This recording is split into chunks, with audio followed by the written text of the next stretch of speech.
السلام عليكم ورحمة الله وبركاته. أعضاء الجروب الكرام، تحياتي. ما تنسوش تشتركوا في القناة وتفعلوا الجرس على قناة اليوتيوب البرازيل بالتفصيل، عشان أعمل لكم فيديوهات جميلة وتفكوا ويبقى كله تمام. صباح الخير من البرازيل. كلمتين وبس. العمل كسائق حافلة أو شاحنة أو العمل في التطبيقات اللي هو أوبر، هنا العمل في أوبر مهوش مجزي زي زمان. دلوقتي كل حاجة بقت غالية. دلوقتي إيجار العربية هيبقى 3000 ريال في الشهر، والبنزين 3000، يعني كده 6000. تمام. زائد الخطورة اللي في التطبيقات، ما تعرفش العميل اللي انت هتاخده ده هيعمل فيك ايه. تمام. الله يرحمه عمرو زميلنا، كان مصري شغال في التطبيقات، والعميل قتله وسرق العربية والتليفون. والمشكلة في القانون هنا، القانون البرازيلي في جرائم القتل ضعيف، مش رادع. بمعنى لو هو اقل من 18 سنة بياخد 5 سنين سجن، ولو في حفلات في اجازة رسمية بيروح يزور اهله.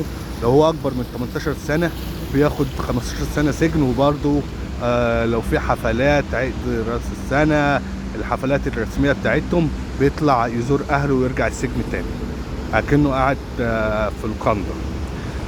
تمام. دي في شغل ابليكاتيف عشان تجمع وتطلع لك يومية 50 60 80 ريال. لازم أن تشتغل حوالي 15 ساعة في اليوم عشان تكفي معاك. عشان العربية إيجارها بس 3000 في الشهر، والبنزين 3000 ونص، ادي 6000 ونص. يعني انت هتشتغل 8 ساعات في اليوم العربية والبنزين بس. تمام. عشان تكفي يومك لازم تشتغل 15 ساعة اقل حاجة. وتاني حاجة، عشان تسوق حافلة هنا، بعد ما تطلع الرخصة اللي هي بتاعت الحافلة اللي هي الد، بتعمل كورسات تحريرية. تمام. اللي هو بيقول لك لو حصل كذا بيعمل كذا، لو حصل كذا بيعمل كذا، ولازم تاخد الكورس ده عشان تسوق حافلة وشاحنة. برضو المرتبات بتاعت الحافلة 3000 ريال في الشهر، وبيديك مواصلاتك، وبيديك سيستا بازكا اللي هو التموين، يعني رز ومكرونه والحاجات ديت، كرتونه كبيره. تمام. على حساب الشركه.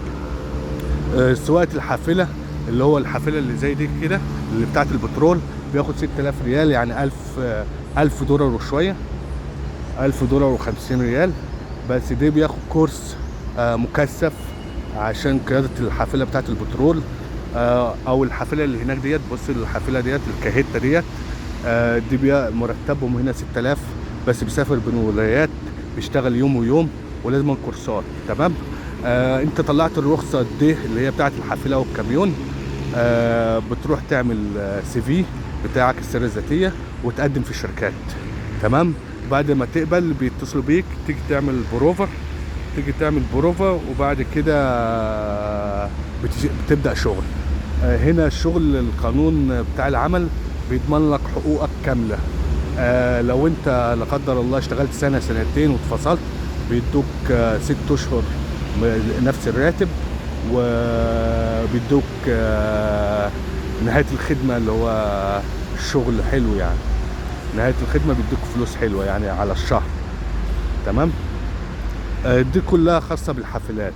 ولو انتوا عاوزين موضوعات تانية اكتبوا لي في التعليقات، واشتركوا في القناة عشان اعمل لكم فيديوهات تانية تفيدكم.